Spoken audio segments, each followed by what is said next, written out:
guys, and welcome back to my channel, Rapture Dreams, where we share end times dreams and visions and world news and signs pointing to the end times and the rapture of the Church of Jesus Christ. If you would go ahead and like and subscribe to this page and hit the bell for notifications. Every week we like to post weekly, me and my husband. We really work on videos daily, but we post several times a week now. And he's really helping me with the channel, so shout out to him, Stephen. Today's message is an encouraging one. In the midst of these hard times, it has a let your hearts not be troubled type of theme. So I'm going to be speaking from the heart and the Holy Ghost Spirit that Jesus Christ put inside of me, as he is the one who tells me to read and share his word. Every time there was an angel encounter in the Bible, they would always start by telling the person they had God's message for, do not be afraid. God's messenger angel is Gabriel, who I named my oldest son after, Gabriel Paul. Paul wrote most of the New Testament and was a sinner for most of his life before he met Jesus. So angels are glorious beings, but they are not to be worshipped, only the Father God and his Son Jesus, who we are saved by his mercy and grace. And my daughter's name is Emily Grace. Just a little fun personal note for you guys there.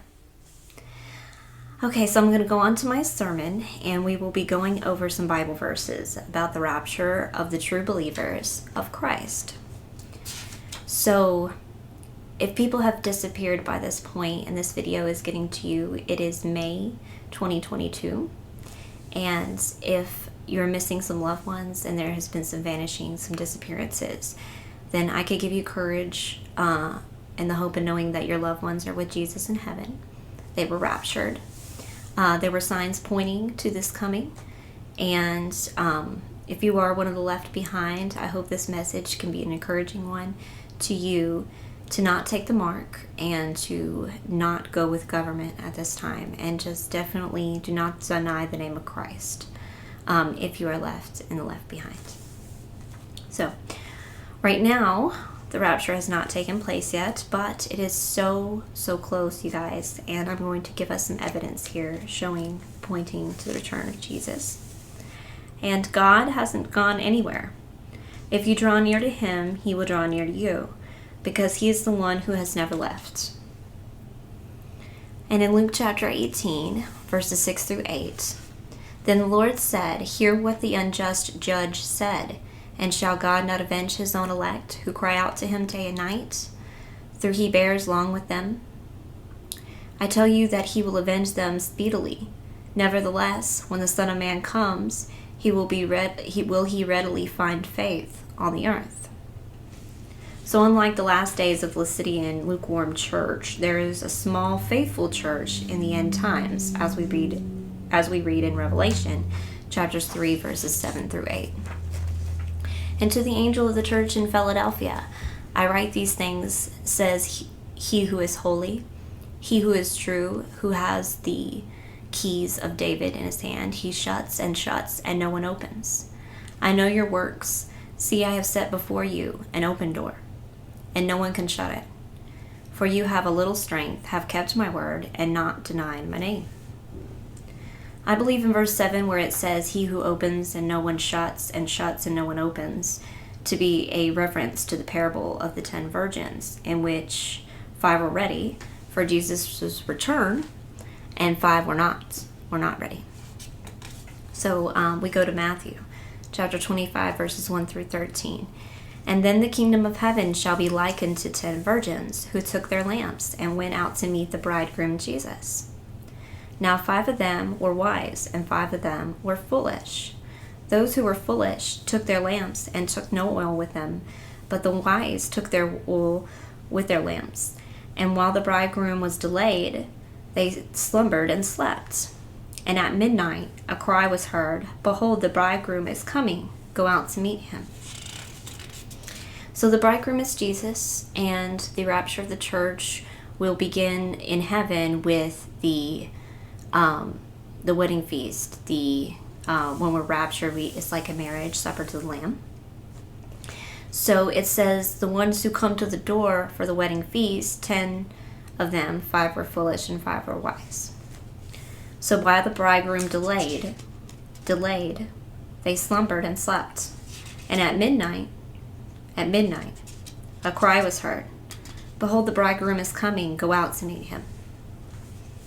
And then all of those who had trimmed their lamps, and then all those arose who had trimmed their lamps. And the foolish said to the wise, "Give us some of your oil, our lamps are going out." But the wise answered, saying, "No, lest there should not be enough for us and you." And while they went out to buy, the bridegroom came, Jesus, in the rapture. And those who were ready went in with him to the marriage supper of the Lamb, the wedding feast. And the door was shut. So afterwards the others came, also saying, "Lord, Lord, open to us." But he answered and said, "Assuredly I say to you, I do not know you. Watch therefore, you know neither the day nor the hour the Son of Man is coming." I believe in verse 8 where it says, "You have a little strength, have kept my word, and not denied my name," is a reference to the now small church in these last days. Whew. Good stuff. Okay. Revelation. We're going back to Revelation chapter 3 again, and this is verses 9 through 13 here. "Indeed, I will make those of the synagogue of Satan, who say they are Jews, and not, but lie. Indeed, I will make them come and worship before your feet. And I know that I have loved, and you will know that I have loved you. Because you have kept my command to persevere, I also keep you from the hour of trial, which shall come upon the whole world and those who dwell on the earth." I've also heard it, since you kept the word of my patience, I shall also keep you from the hour of temptation. I've also heard it that way. This is and will be the 7-year Great Tribulation, the hour of temptation. So you see, Jesus will keep his promise and keep his true followers from that very hour of trial in the rapture. "Behold, I am coming quickly. Hold fast that you have, that no man may take your crown, that no one may take your crown. He overcomes, I will make him a pillar in the temple of God." So Christians and Jewish people, we know from the Holocaust and other things that they have suffered. They have suffered for many, many years. And he says, "Behold, I come quickly." So are we not closer to the third day now, 2,000 years later, than even then when he said I would come quickly? So Israel is reborn as a nation, and their birthday was this week. There's also a blood moon on Israel's birthday, 15th and 16th, May 15th and 16th. And the nation of Israel was born this week, 74th, 75th anniversary? And he says a generation would not pass away until they had all seen all things taken place. So Israel is almost at the end of their 70 to 80 year fig tree generation now. So you see, the return of Jesus Christ, Yeshua, is imminent. Imminent, you guys. Okay. We are getting dangerously close to the next prophetic event on God's calendar, the rapture of the church. The word rapture means to seize or grasp, and it refers to Christ coming to retrieve his believers who have accepted him as Savior. So that is the event I want to explain to you today about the imminent return of Jesus Christ for his people. So, in 1 Thessalonians, it explains it perfectly to me. Chapters 4, verses 13 through 18 here. It's one of my favorites. "But I do not want you to be ignorant, brethren, concerning those who have fallen asleep, lest you sorrow as others who have no hope. For if we believe that Jesus died and rose again, even so God will bring him with those who are asleep in Jesus. For this we say to you by the word of the Lord, that we who are alive and remain until the coming of the Lord will be by no means precede those who are asleep." So in other words, believers dead and alive will be caught up. Harpazo. "For the Lord himself will descend from heaven with a shout, with the voice of an archangel, and with the trumpet of God. So I believe Jesus himself may be blowing the trumpet. I always thought it might be Gabriel. We talked about the messenger angel Gabriel, my son Gabriel.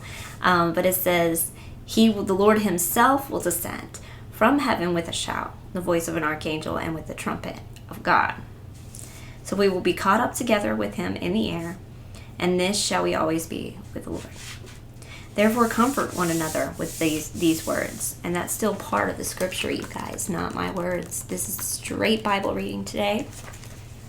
My husband will have an end times video and news clip for you guys soon. And like I said, if you want to submit your own dream and you're willing for me to read those, leave them down in the comments. I'll compile them together. And my next Rapture dream video, I might share some of your written in comments if you give me that permission. Like I said, I don't post as many dreams until I actually have one, and I've had a couple, but not as many as you think. I don't have dreams every day about the rapture, you guys. I mostly just stay in the Word of God and try to be ever watchful of every hour, because he says if you do not watch every hour, then you will not know the hour in which I will come upon thee. And I believe Jesus Christ is a watchman in himself, because it says that only the Father knows the day or hour. I believe that we would know a season of which time that all signs would be taking place at the same time, but that Jesus is also preparing the table, because he said, I go to prepare a place for you. So when he goes to prepare a place for you, he's also waiting for the Lord to give him the word as well. But he knows, as he sees these things unfold on the earth, like he himself prophesies would happen right before the coming back. He knows, okay, it's almost time. Whenever Dad says, let's go, I need to be ready. That means you need to be ready too. All right, so Luke chapter 21, verses 34. And my son's name is also Luke. So we have Luke Daniel, Gabriel Paul, Emily Grace, and Caden. And I tried to stay in the Bible with their names. So a little fun fact. So Luke chapter 21 talks about the importance of watching, the meaning his return will happen unexpectedly, which is why I believe God is serious about a pre-tribulation rapture. Okay, so verse 34. But take heed to yourselves, lest your hearts be weighed down with carousing and drunkenness and cares of this life, that day comes on you unexpectedly.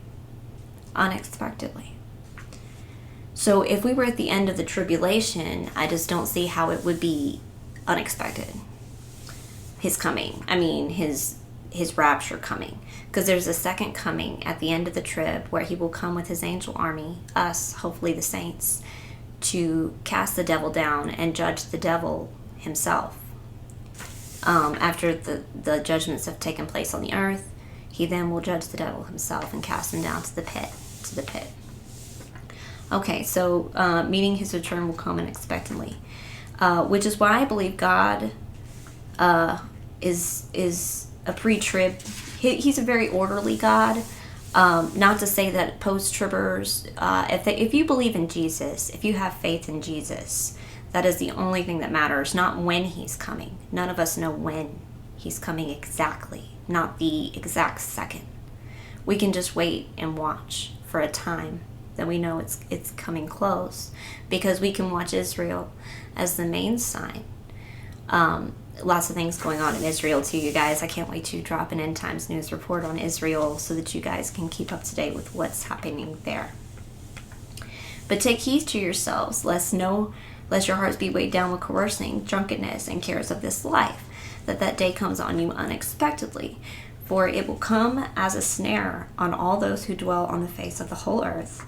Watch ye therefore, and pray always, that you be made counted worthy to escape all these things, and that you will come to pass and stand before the Son of Man. That will come to pass, stand before the Son of Man. So going on to Luke 21:25, the chapter is titled The Coming of the Son of Man. And there will be signs in the sun and in the moon and in the stars, and on the earth distress of nations with perplexity, and the sea and the waves roaring, men's hearts failing them for fear and expectation of those things of which are coming on the earth. For the powers of the heavens will be shaken. And then they will see the Son of Man coming on a cloud with power and great glory. Now when these things begin to happen, look up and lift your heads, because your redemption draws near. As Jesus was telling his disciples that he had to leave this world right before the crucifixion, he was saying to them, but don't worry, I'm coming back to get you. In John 3:14, let your hearts not be troubled. You believe in God, believe also in me. In my Father's house are many mansions, many dwelling places, If it were not so, I would have told you. If I go to prepare a place for you, I will come again and receive you unto myself, that where I am, there you may also be. So I really wanted to give that encouragement and peace and hope in knowing that Jesus Christ will return for the bride. I do not believe he will let the bride suffer. I believe that we have already gone through quite a bit of suffering. He says that the people, or rather the Jewish people, would be trampled on until the time of the Gentiles was fulfilled. Well, the Gentiles' time of being fulfilled is when the rapture takes place, when he takes the church out of the way. And I believe that time approaches. I believe Jesus is coming back, and I think that now more than ever, we just need to focus on just telling people about him, not about an expectation of when these things will come upon the earth. It's looking good. It's looking good right now for that to happen right now. If you wanted to go check out my other signs and videos leading up to Jesus Christ is walking us to the rapture, you can really see in some of these videos just the things that are starting to take place in the world. In my Israel video, I will probably cover the third temple is being built right now, this week, as we speak. Oh my goodness. I couldn't believe it for myself. Just a lot of news coming out. They won't let the Jews worship at the temple. They are throwing rocks at each other. There's people getting hurt in the streets on the Temple Mount. So if we could continue to pray for Israel, if we could also continue to pray for Ukraine and Russia as they are, invading and taking over the country each and every day, more and more innocent people just dying. Famine that's going on in the world, how our crops and our livestock are just dropping. It just is all a foretelling that Jesus Christ is coming, and he's coming soon. So I want you to be encouraged, though. I know that it can be scary, some of the videos on my channel. It is the world. It is the world that we are living in today. And I only show you these things so that you know that he's close. He's close. Jesus Christ has never been more close to coming than he was today, than he was yesterday. You know what I mean? So I just bless you all in the name of Jesus. And if it's our time, it is our time. And I hope to see you all in the clouds someday. And I hope you have a good night and stay blessed. And don't forget to hit that like and subscribe button and hit the bell for more notifications so that you can keep up with me and my husband's work on this channel. You have a good night.